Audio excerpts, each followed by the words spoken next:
My plan was to live a fulfilling life in our new home with Howard. However, my sister-in-law would show up daily and force me to take care of her children. "I got a night job today, so please take care of the kids. Save some dinner for me too," she demanded. Reluctantly taking care of the children, I gradually became unable to tolerate her repeated demands and Howard's indifference to them. My name is Holly, and I will soon be 32 years old. I met Howard at the company I joined shortly after graduating from university. At first, we often had drinking parties with our fellow new hires, and it was through these gatherings that I gradually became close to him. However, it did not immediately develop into a romantic relationship. 5 years after joining the company, many of our peers had transferred or changed jobs, resulting in fewer drinking parties. Amid this, a year-end party at work gave me the opportunity to go drinking with Howard again after a long time. In our 7th year at the company, we were assigned to the same department for the first time.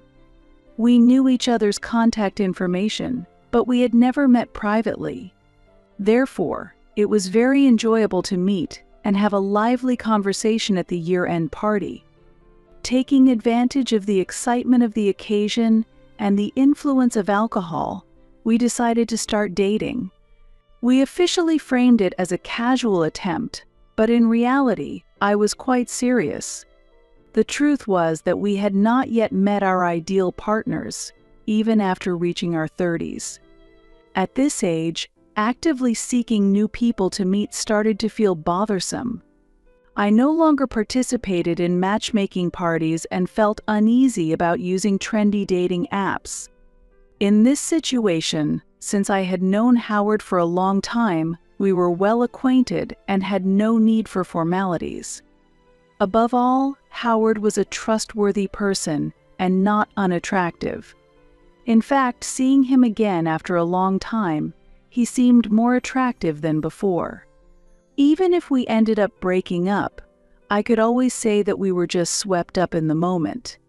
He was a kind of safety net for me. For these reasons, I decided to date him. What started as a whim turned out to be very enjoyable when we were together. I have a hobby of reading comics, and I especially enjoy watching live-action or animated adaptations.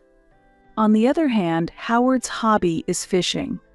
Having different hobbies allowed us to share our interests and deepen our relationship. Our relationship progressed smoothly, and in the year we both turned 30, we decided to get married. Given our ages, the decision to marry came naturally. Although we reached the point of marriage, we hadn't experienced any major conflicts, so I thought we were well matched. Before starting our life together, we decided to greet each other's families.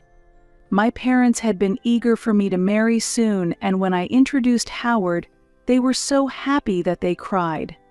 With smiles, they jokingly said, "Don't come back anymore." Seeing my parents' reaction, I was moved. With my parents' blessing, we felt happy and later went to greet Howard's family. Howard's family lived in an apartment. He had an older sister who was already married and had left the house. Surprisingly, she had also come to meet me at their home. I selected a gift from a popular pastry shop near my workplace and prepared to visit Howard's family. "There's no need to be nervous, just be yourself," Howard reassured me, but my mind was not at ease. Since I have no siblings, I hoped to make a good impression on his sister. I secretly looked forward to becoming close with her and enjoying conversations amongst women. This desire made me somewhat nervous. However, my expectations were soon shattered, and I found myself overwhelmed by her behavior. Stepping into Howard's home nervously, his parents welcomed me warmly. "Welcome. You are so adorable. Thank you for coming today." Howard's parents had a gentle and very calm demeanor. They had already retired and were living on their pensions while working part-time occasionally. When I handed over the gift, Howard's mother guided me, saying, "I'll make some tea, so please have a seat."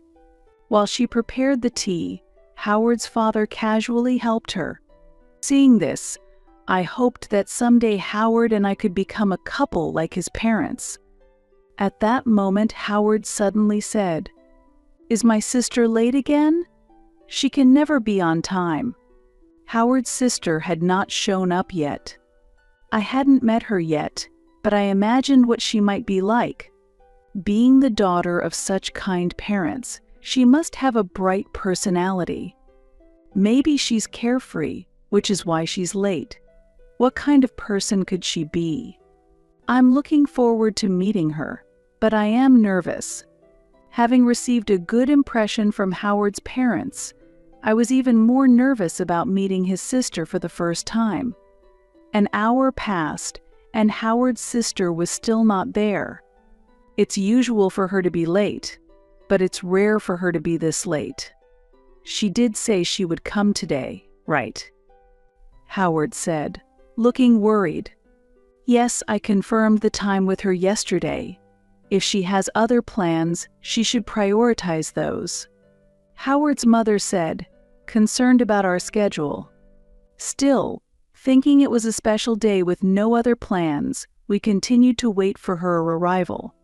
After a while, the front door suddenly opened, and instead of the expected sister-in-law, 4 children entered the living room. Expecting her, I was surprised by the sudden appearance of the children and asked Howard in a low voice, "Who are these children?" "Oh, these are my sister's kids. Maggie, a second-year middle schooler, the 4th-grade twins Tony and Billy, and the 3-year-old Emma, I think." Howard spoke as if confirming their names, and Maggie nodded slightly in response. Maggie started playing on her phone. The twins were engrossed in a newly brought video game, and Emma was playing with her favorite doll she had brought along.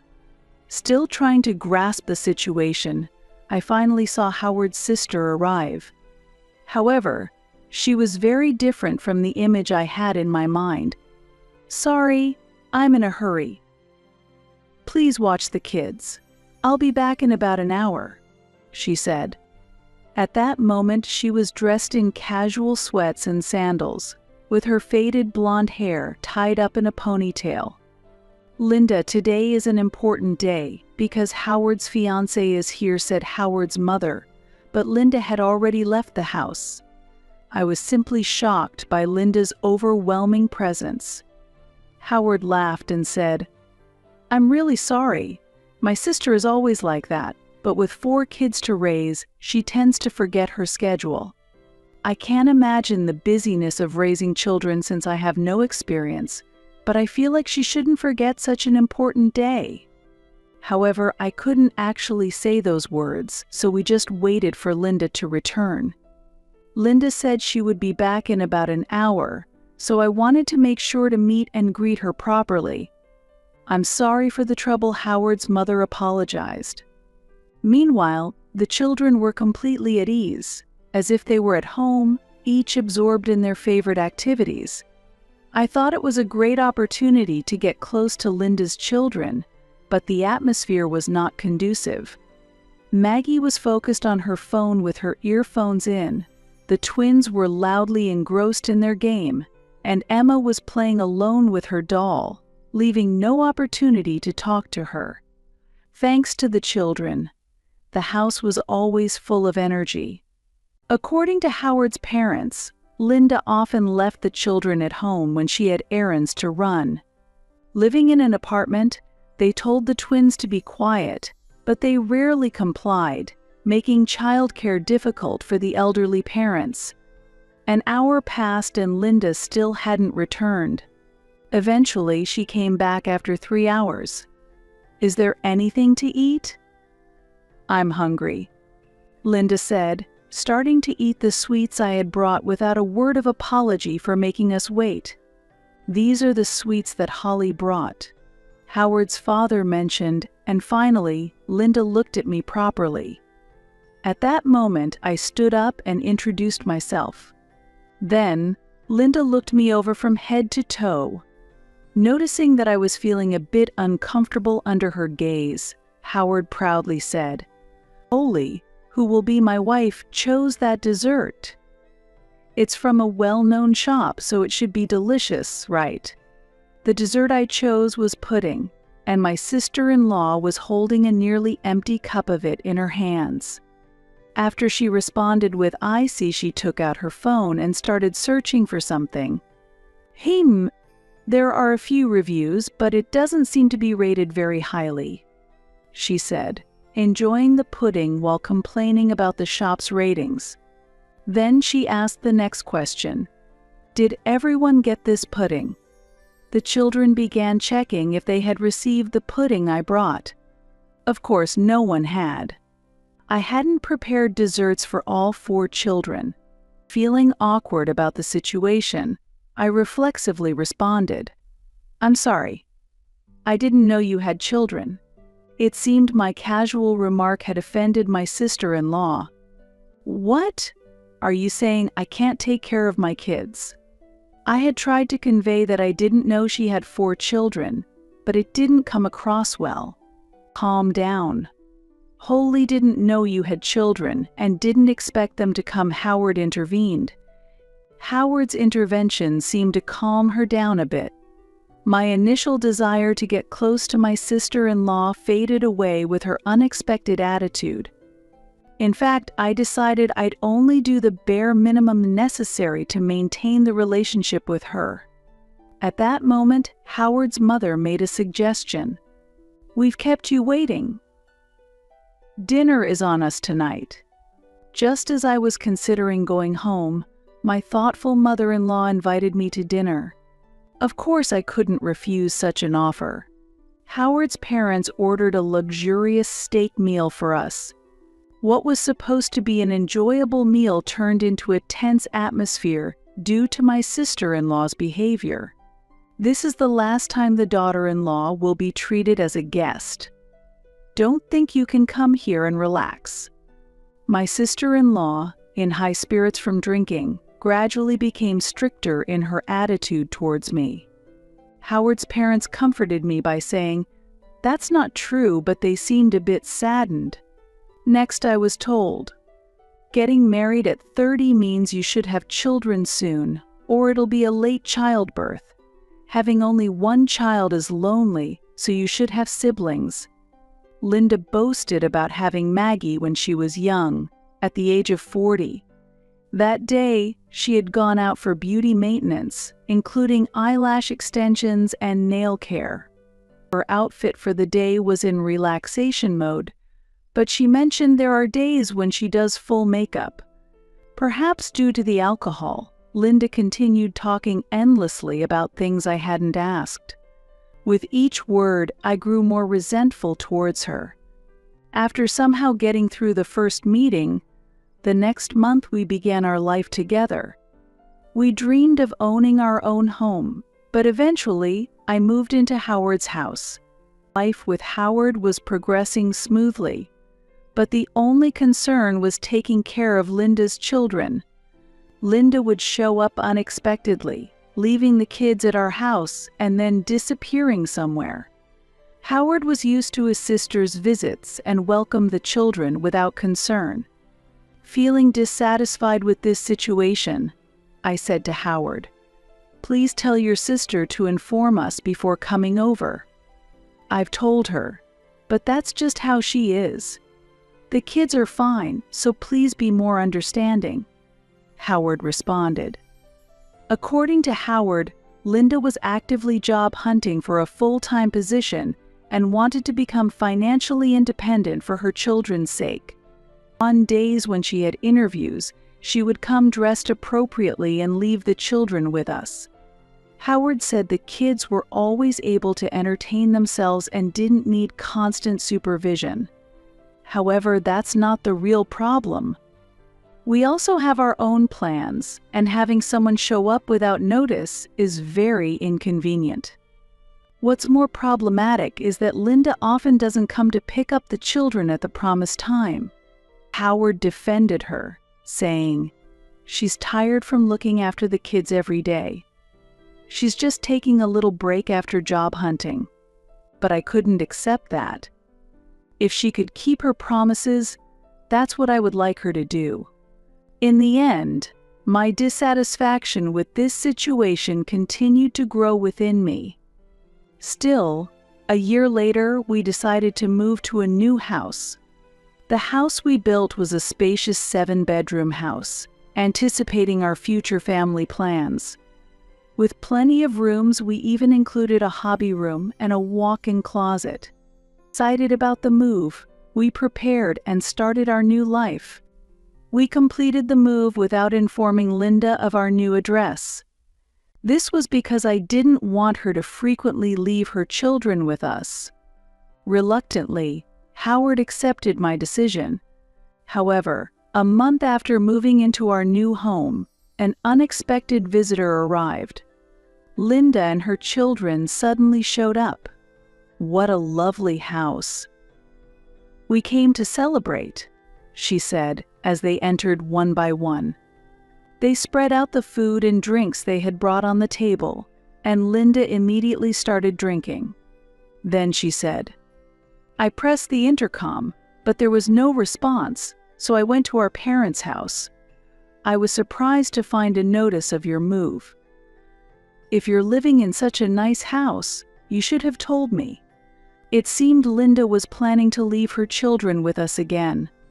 As a result, while we were away, Linda went to our parents' house, found the change of address notice, and showed up at our new home. I never imagined she would find that postcard at their house. It was something I couldn't have predicted. Howard, in high spirits from drinking, started showing Linda around the house. The children, uninterested in the new home, entertained themselves. Thus, the house tour was conducted only by Linda and Howard. After looking around the rooms, the two returned to the living room and had a surprising conversation. "Look, there are 2 empty rooms. Maybe we'll move in next week." "Sure. Don't worry about living expenses." I couldn't believe what I was hearing, but I didn't pursue it at that moment. I didn't take their drunken conversation seriously. Saying anything at that moment would have only led to an argument with Linda, making me feel worse. That night ended, and Linda and her children went home by taxi. The next day, when I asked to sober Howard again, he replied, "Yesterday's talk was a joke. My sister wouldn't really think of doing something so crazy." Howard's reassuring words gave me temporary relief. However, within just a few days, Linda's children started coming to our house almost every day. "I got a night job here, so please take care of the kids," Linda said. Amazingly, she left her children with us while she went to work at night. According to her, the kids would be happier in our spacious house than in their small one. "Please, just until my job settles down," Howard said, so I reluctantly agreed. The children would come in the evening, do their homework, and then play on their phones or games. I hadn't expected them to do their homework, so I was pleasantly surprised.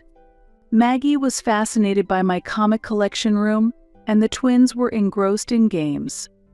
We hadn't talked much before, but this opportunity gradually increased our conversations. Emma watched our interactions and invited me to play house with her. Despite Linda's troublesome behavior, I gradually built a bond with the children.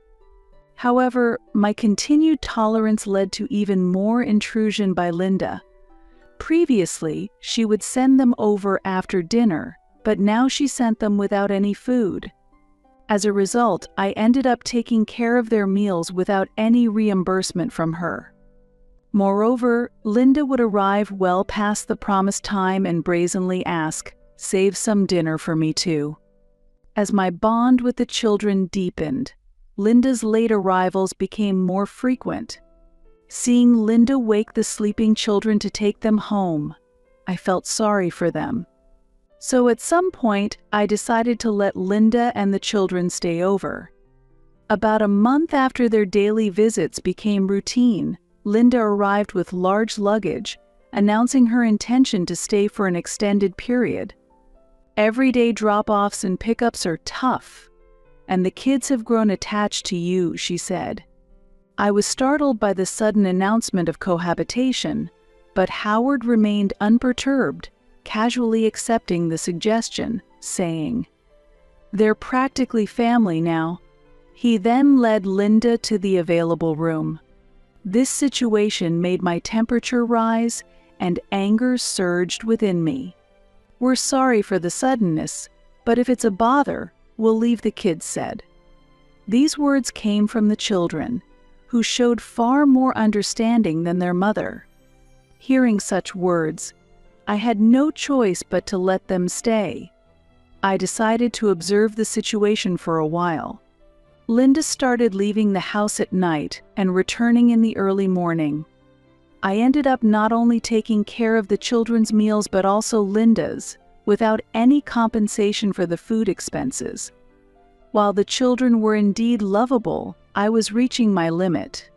Then Howard's remark ignited my anger. With 4 kids around, we can't afford to have our own children, right? I was furious and retorted, "What are you talking about? How long are you planning to let her stay? Get her out of here immediately." Howard, who was probably just joking, didn't realize I wasn't amused. In response to my words, Howard also grew angry and said, "My sister is family to me. Holly, you should cherish your family too. Someone who can't value family shouldn't have children. In the end, to you, both I and your sister are family. But prioritizing her opinions over mine means you're favoring her over me. Is that correct?" I spoke slowly, as if confirming my words. Howard, clearly irritated, responded, "Of course, that's only natural." "Understood. Then, let's get a divorce." Saying this, I showed him the already filled out divorce papers. In fact, when we moved into this house, Howard had agreed to my condition that if he ever prioritized his sister over me, we would divorce. "Wait a minute, we just built a new house." "That's not appropriate," he protested. Howard tried to persuade me to change my mind, but my decision was already made. I could no longer tolerate Linda's freewheeling behavior and Howard's unwillingness to criticize her. So, I packed my things and left that house. A few days later, I received a message from Maggie. We had exchanged contact information in case of emergencies, and she asked me to come back because Dad wants to talk. Reluctantly, I couldn't refuse Maggie's request and decided to return home. As soon as I arrived, Linda confronted me, accusing, "Everything got messed up because of you." The mediator was Linda's husband. "I'm very sorry for the trouble my wife has caused," he said. Linda's husband surprisingly gave a sincere impression. He explained that his work kept him busy and away from home, during which Linda acted on her own. The claim of job hunting was a lie in reality. She was obsessed with strip clubs, enjoying various establishments and engaging in inappropriate relationships. Upon learning these facts, her husband eventually notified Linda of his intention to divorce, leading to the current situation. "Even if we divorce, none of the kids will go with you. They've always been with me. You should pay child support for all 4. Linda boasted proudly in front of the children. However, the children immediately began to refute her. "What are you talking about? None of us like you. That's right. Holly has always been a better mother to us, and where could we find another mother like her?" Absolutely. Holly's stories about comics are always fun, and living in this house has been really comfortable. Hearing the children's voices, Linda was visibly shaken. She gently hugged Emma and said, "Emma, I'm your mother, right?" When Emma responded, "My mother is Holly." Linda's anger intensified, and she directed her rage at me. "You planted these thoughts in the children, didn't you?" Linda accused me. Hearing this, the children gathered protectively around me. "Why are you all acting like this? Even if we divorce, she won't become your mother. And who will take care of the house chores and cooking?" "Don't worry, we can handle the cleaning, laundry, and cooking ourselves," Maggie firmly declared. The twins nodded in agreement. They had naturally learned these skills as we deepened our relationship, actively helping with household chores. They had acquired essential life skills and cooking techniques, establishing a solid foundation for independent living. Therefore, even if we divorce, the children won't go back to you. Thus, there's no need for child support.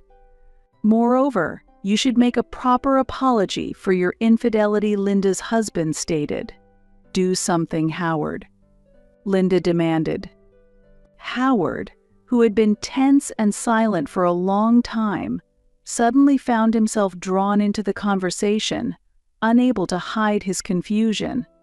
Seeing Howard's hesitation only increased my frustration. "Howard, you've always taken your sister's side, haven't you? So why don't you follow through?" "Well, okay, if you cancel the divorce, I'll support you," Howard blurted out. What? What are you saying?" "Our divorce is already finalized, so I won't be swayed."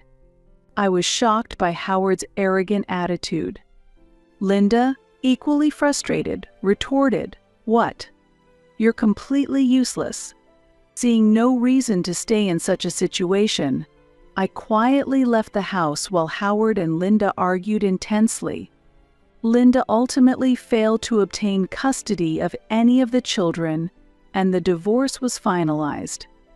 I've heard that Linda's ex-husband consulted with his company to adjust his work schedule, making efforts to spend more time with the children. After the divorce, Linda tried to return to her parents' house, but knowing the reason for the divorce, they harshly criticized her, saying, "It's disgraceful to be so involved with men. Have some shame," and rejected her.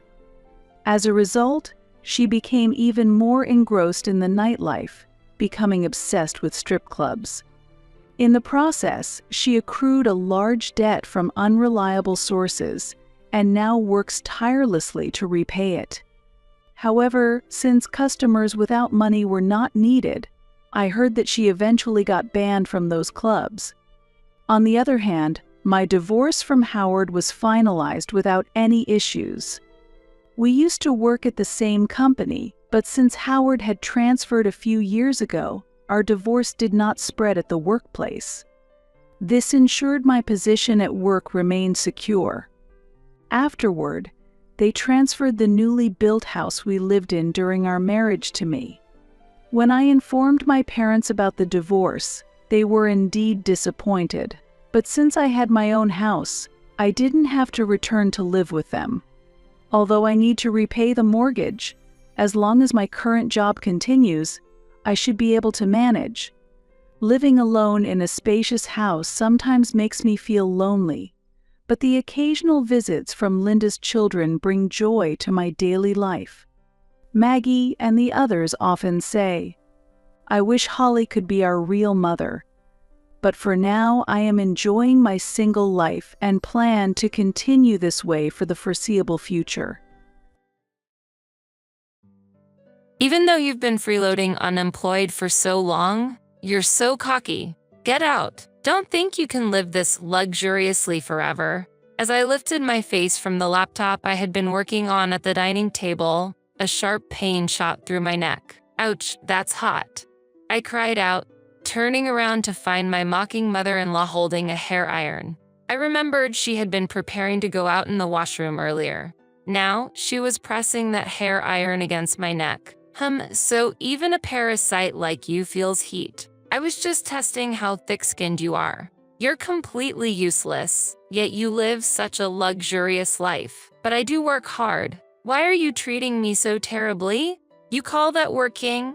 Staying at home and being lazy is not a job. It's about time you stop leeching off us. However, the real parasites were my husband and mother-in-law.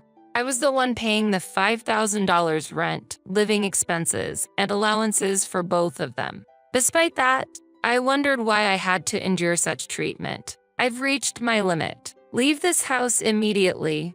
Who knows what I might do next? Just to be clear, you really want me to leave? Once I go, I'll never come back to this place, you know? Yes, please do. I never want to take care of someone as poor as you again. I had become indifferent to such a home and family. Tears mixed with frustration and pain in my neck. I packed my belongings. Without looking back, I left my in-laws' house for good. My name is Kelly, 35 years old. It has been 2 years since I got married. Even before marriage, I had been working from home as a freelance writer. After graduating from college and working in a company, I had to quit and return to my parents' home when my father had an accident. I couldn't let my mother, who had difficulty walking, take care of my father alone. That's when I started looking for a job I could do from home. I began as a freelance writer with simple internet-related tasks. As my father recovered and I found more time, I gradually took on more work. It turned out I was quite suited for writing, and my income steadily increased. My articles were well received by readers, leading to direct contract offers. Before I knew it, I was earning more than I did as a company employee. During this time, I attended a reunion with my college circle friends. "Hey, isn't that Kelly? Long time no see." Someone called out to me. There I met Ben again, who would later become my husband, 2 years my junior. In college, Ben was always the life of the party, known for his quick decision-making and energetic personality. After graduation, he worked for a renowned foreign company. We didn't interact much during college, but that day, we talked in depth for the first time. Perhaps because our personalities were so different, our conversation never ran dry. After meeting a few times, we naturally started dating. Hey, I really like foreign fashion accessories. My dream is to open a select shop that deals only with my favorites. In fact, I've already started preparing for it. For example, Ben shared his future dreams with me. I enjoyed listening to him. His mature intellect combined with a childlike curiosity made his stories seem achievable. Even a reserved person like me felt exhilarated just by listening, so I was genuinely happy when he proposed. A turning point came about a year after we got married. My father-in-law passed away suddenly. It was an unexpected death. "Kelly, would you mind living with my mom for a while?" My husband asked. Due to his father's job, his parents had been living in a luxury apartment for several years. But after his death, it was difficult to continue paying the high rent. Mom is still struggling to accept his sudden passing. She wants to stay there a bit longer, but the lease still has about a year left. Could we stay for that period? Indeed, it must be hard for your mother to move so soon after your father's passing. We can't leave her alone. Don't worry about the rent. Mom and I will cover it, but since it's expensive, could you help with the living expenses until my father's inheritance arrives? It's fine, no problem. It's a bit on the expensive side, but it's only for a year after all. Even though I had no interest in fashion or luxury goods, I was intrigued by what the interior of a luxury apartment might look like. At that time, I underestimated what it would be like to live with my mother-in-law. Little did I know, it was the beginning of my hardships. From the first meeting, it was clear my mother-in-law didn't like me. When we went to announce our marriage, she said, of all people, Ben had to choose an older woman. How did you seduce him? I felt looked down upon. Thankfully, my father-in-law intervened then, but now he was gone. From the day we started living together, my mother-in-law made her intentions clear. I still don't accept you as Ben's spouse. Hearing this, my spirit, already trying to support my tired mother-in-law, began to break. The next day, from my appearance to household chores, I continuously received petty complaints and sarcasm. Kelly, Even if you're indoors, stop dressing so sloppily. Do you realize where you are? Always be ready for guests. Dress properly. Huh? This isn't my loungewear, though. What? That's not loungewear. Jeans are not acceptable. Wear a skirt at the very least. Always have your makeup done before breakfast. Is this the high-end lifestyle? I wondered, but obediently responded with yes. In the evening, did you buy these ingredients from that store? How can you make such a poor meal with ingredients from there? It was from a nearby luxury supermarket. I'm sorry, did it not suit your taste, Mary? It's just a simple salad. Ben likes it, so I often make it. But yes, that supermarket is quite expensive. My goodness, how embarrassing. Act in a way that doesn't bring shame to our family. You never know who's watching. She sighed deeply, shaking her head in disappointment. At that moment, I made a firm vow to myself. I would do everything in my power to be recognized by my mother-in-law. From grooming to cooking skills, I worked hard every day. However, her critical eyes never softened. Initially, I took her sarcasm and cold words lightly, but they gradually began to feel crushing. I felt invalidated, powerless. I wanted to confide in Ben, but our life together had changed. We used to enjoy our time as a couple daily, but since moving in, our opportunities to see each other had decreased. Sorry, I've been really busy with work lately. Hearing him say this tiredly, I felt unable to speak my mind. But being human, I have my limits. I felt the need to share my stress with Ben. Hey, I have something to discuss. Oh, I actually have something to talk to you about too. I quit my job 3 months ago. What? Quit? What do you mean? Don't worry, I've already started another job. Remember the select shop I always wanted to open? I finally launched it. I'm co-managing it with Senior Eric. What? You never mentioned any of this before. Senior Eric was a widely respected figure in our university circle, admired for his leadership and charisma. He had combined creativity and business sense, successfully developing and selling a game app in college and starting a startup with friends, showcasing his talents. I believe there's no doubt about his ability as a business partner. I had heard rumors of his recent success in web design. Ben, in his usual gentle tone but looking slightly guilty, said, I didn't want to worry you or Mom. I'll work harder from now on. Will you support me?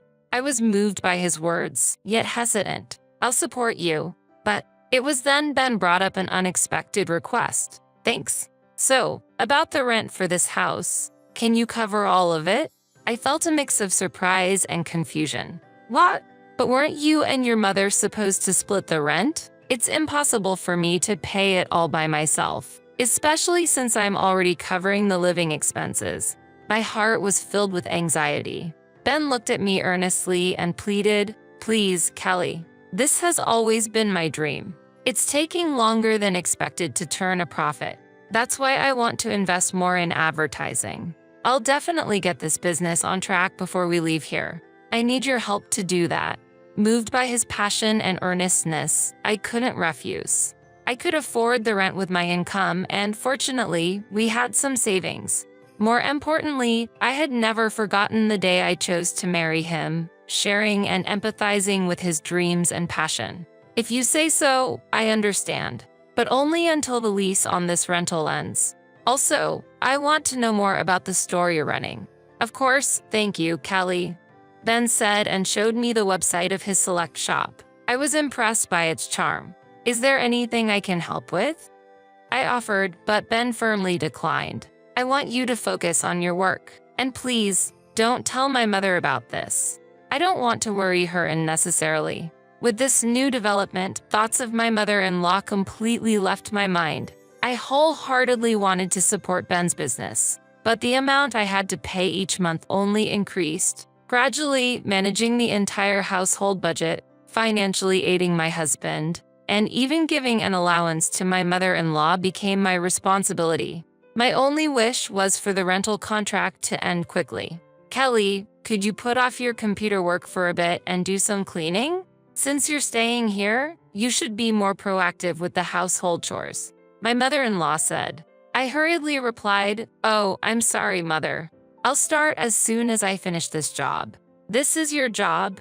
Enough excuses. Get it done quickly. We have guests coming this afternoon. After you're done cleaning, please leave the house. My relationship with my unaware mother-in-law remained unchanged over time. Since we started living together on days when she had guests, I always had to leave the house after finishing the cleaning. It seemed I was bothering her. Fortunately, I could work anywhere with my laptop, which was a small consolation. However, that day held a different outcome. When I returned home in the evening, my mother-in-law, looking satisfied, greeted me with "Welcome back. I tidied up your room." Confused, I rushed to my office. The room was indeed tidied, but rather, my belongings were organized. I don't own many things, but in the center of the room were a large suitcase and 2 duffel bags. "What does this mean, Mother?" I asked. "This room was initially prepared for guests. I can't accept someone with your lack of housekeeping skills using it. If you want to use this room, you'll have to pay an appropriate fee. If you don't like that, leave immediately. Don't expect to live luxuriously here for free," she declared. I swallowed my words. Why must I endure such treatment? As I silently bowed my head, my mother-in-law said with satisfaction, "I'll say it again. I don't accept you as Ben's wife." With that, she huffed and returned to the living room. Tears welled up in my eyes from frustration. I tried to contact Ben, but he didn't answer his phone. After I messaged him about the incident, he replied, "Please bear with it a little longer." Unable to contain my anger, I poured out everything to Ben when he returned late at night. "Just hold on a little longer. I'm stressed with work too. Don't worry about my mother, it's just a bit more endurance," he said. "I'm paying the full rent, and now she wants me to pay for my room too. I can't tolerate her unreasonable demands any longer," I protested. After hearing this, Ben hurriedly tried to calm me. "I'm really sorry. I'll talk to her. Once we leave here, you won't have to see her again. Please, just bear with it for a little while longer," he pleaded. "Soon, and then I'll never have to see her again." Ben's words slightly eased my anger. The next day, Ben seemed to be talking to his mother before he left. We had breakfast together, but there were no usual sarcastic remarks from my mother-in-law. Since my room was tidied up, I decided to continue working at the dining table. "Are you leaving today?" At my mother-in-law's words, I looked up from my computer. Instantly, I felt a sharp pain in my neck. "Ouch, that's hot," I screamed, turning around to see my mother-in-law standing there with a smirk, holding a hair iron. "What are you doing?" I exclaimed. That was all I could say as I held my painful neck and rushed to get a cooling pack from the fridge. Thinking back, my mother-in-law had been getting ready to go out in the washroom earlier. She had used the hair iron she was holding against my neck. "Oh, so you can feel the heat too. I wanted to see how thick-skinned you are. Living such a luxurious life, yet so useless. I work hard too. Why would you do something so terrible? Working? You're just using your at-home job as an excuse to slack off. Nothing but an unemployed person. It's about time you consider our situation and become independent," said my mother-in-law. In reality, I was the one bearing the rent and living expenses. Yet, I couldn't understand why I was being treated this way. Before I knew it, I was glaring at her. "What's with that look?" "The look of a poor person. I've reached my limit. Leave this house immediately. Otherwise, I don't know what I'll do next. Am I really allowed to leave? I won't come back here ever again, you know?" "Yes, that's fine. I'm fed up with taking care of poor people like you." Filled with intense pain and disappointment, I cried as I packed my things. Since my mother-in-law had already organized my belongings the day before, it didn't take long. I no longer cared what happened to this house. I left my in-laws' home without looking back. After receiving treatment at the hospital, I went to my usual cafe to calm down. The spacious table arrangement and quiet environment were ideal for focusing on work. As I was contemplating whether to contact Ben, I was suddenly approached. "Kelly, is that you?" To my surprise, it was Senior Eric. "It's been a while. How's Ben doing?" "Senior Eric, long time no see. Ben is in your care. I heard you were the co-owner. Sorry I couldn't greet you earlier, I replied as he furrowed his brow. Co-owner? What do you mean? I just helped with the website design on Ben's request. Really? I was shocked. He lied then. I heard you were the sponsor. Senior Eric said. I was surprised by this revelation. Ben had rented a different apartment and seemed to have worked hard for the first few months. However, he had others manage the inventory and shipping from the beginning. For the online shop's promotion, he didn't do it himself but paid for advertising services. I advised him to do it himself at first, but he insisted it wasn't the role of a businessman. He seemed too fixated on his ideal image of a business owner. As a result, there was no increase in foot traffic or sales, just mounting expenses. Despite this, he gave up too soon. According to Senior Eric, Ben is now deeply involved in internet business, paying high consultant fees. By the way, have you heard about your father-in-law's inheritance? There was quite a bit of debt, not as much as expected. But your mother-in-law is managing her share, so they're financially comfortable. Plus, he said with his wife's good income, even if he fails, they'll be fine. Really. But that funding is also running low. He's been living extravagantly, acting like a business owner, and sometimes treating his juniors. I was at a loss for words. The reason I had to cover my mother-in-law's allowance was that they had used up my father-in-law's inheritance. Ben's recent frequent requests for financial support were probably because his funds were running low. He hadn't told me about the inheritance, perhaps for that reason. Doubts connected with Senior Eric's words, and everything became clear. I got up unsteadily, thanked him, and left the cafe. Before I knew it, I was in front of my parents' house. Seeing me with my luggage, my father looked surprised. Tears overflowed as I saw the faces of my parents, who I had been holding back my sorrow from. Tell us what happened. Your mom and I are always on your side. That's right. You always try too hard on your own. Their warm words made me cry again. Then, crying, I told my parents everything. Ben's secrets, the terrible treatment from my mother-in-law, and the fact that I was bearing all the expenses for my in-law's house. My parents were both outraged and cried with me. There's no need to go back to your in-law's house. Live for yourself from now on, my father said. His words deeply resonated with me. After talking about everything, I felt a weight lifted from my heart. What have I been living for these past months?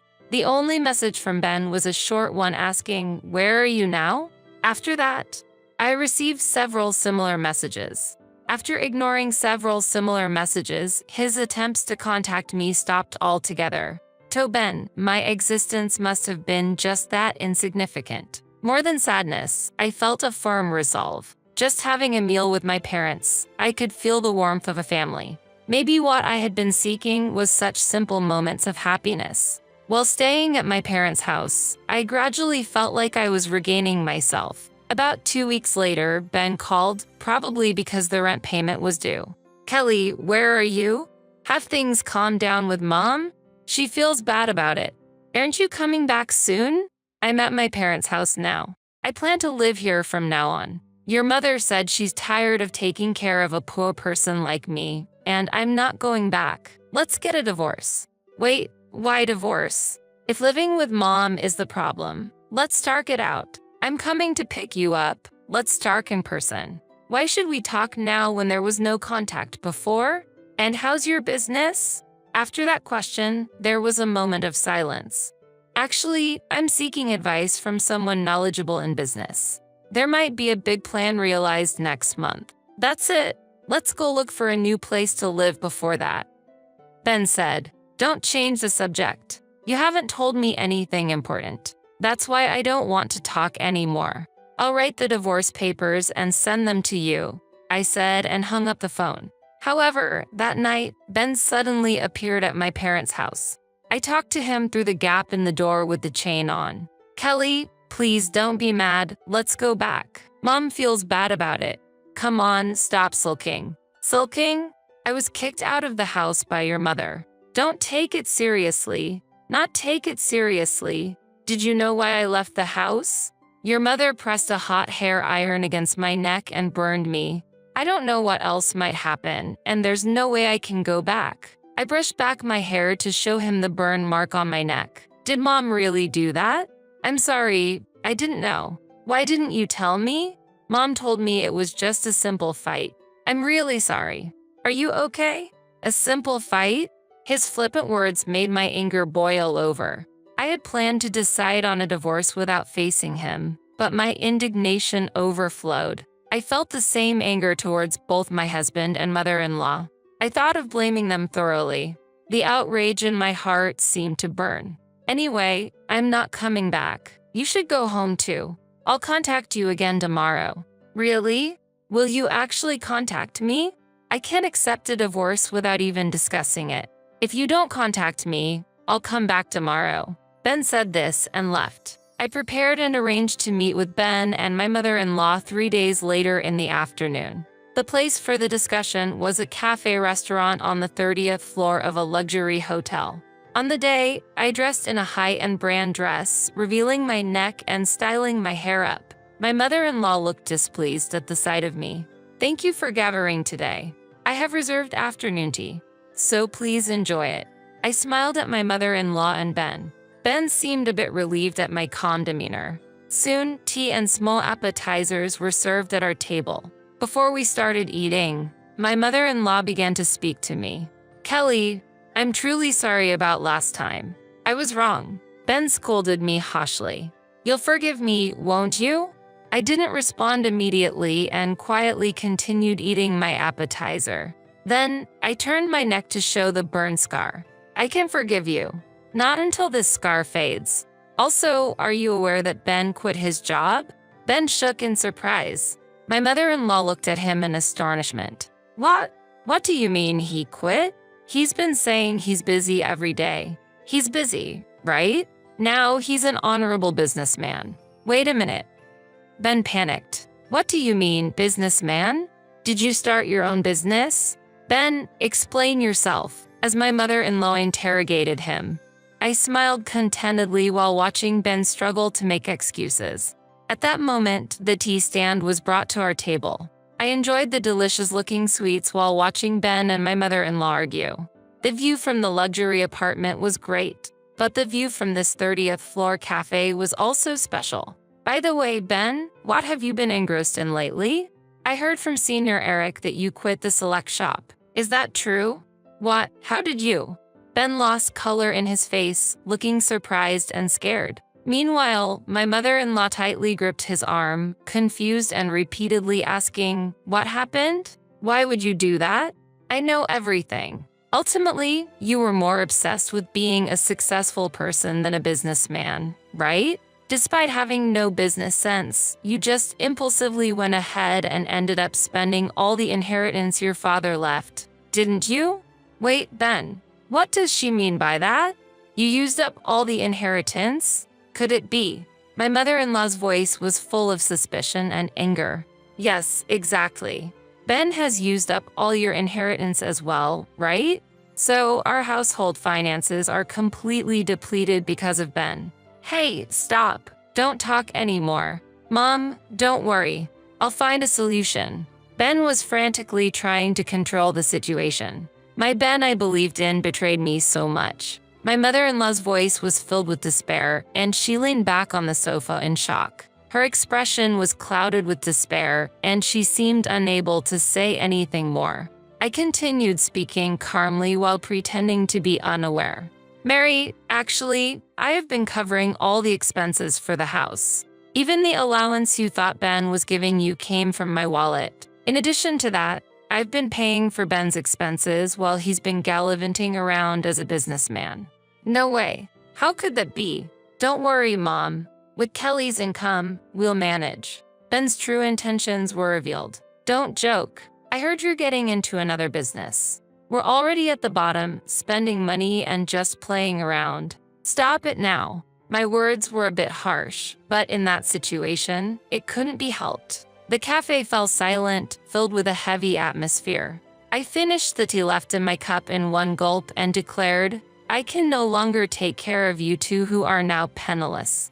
You will need to take care of next week's rent payment. And regarding the divorce, Let's proceed formally through a lawyer. As I stood up, I took out the divorce papers from my bag and placed them on the table. Ben pleaded tearfully, "I don't want a divorce. Please, don't do this." But my mind was already made up. My mother-in-law's face was trembling with paleness. "Kelly, wait. I'm truly sorry. I had no idea. Without you, we can't survive. Kelly, help us. We're family." The word family coming out at this moment was unexpected, but it was too late. "You said before that you didn't accept me as family, didn't you? Mary, as compensation for the burn, I would like you to start with this payment. I hope you still have this men's allowance." Saying that, I left the two of them in the hotel. Ben remained silent, ultimately saying nothing. Looking up at the high-rise floors from the ground, I hope they felt the sensation of being cast down from heaven to earth, marking the end of my revenge. Afterward, we got divorced. Ben resisted at first, but when I threatened to report my mother-in-law to the police, he quickly agreed. I thought I couldn't forgive my mother-in-law, but her disappearance from my sight would erase her from my memory. As long as they stay out of my life, that's enough. For that reason, I demanded a substantial amount from Ben for emotional distress. Later, they apparently moved to a cramped apartment. However, the relationship between my wasteful ex-husband and betrayed mother-in-law seems strained. Aiming for independence, my once arrogant mother-in-law is now reportedly doing part-time cleaning work. I couldn't help but laugh at the thought of that scene. Currently, Ben is struggling with debt and working multiple part-time jobs at night.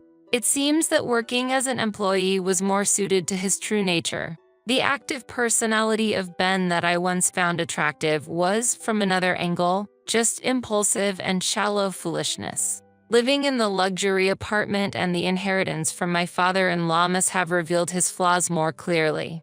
I continue to work actively from my parents' home. I met with Senior Eric later and conveyed to him the details and my gratitude. He appreciated my writing skills, and now I am receiving work from him. For the time being, I plan to focus on living for myself with my parents.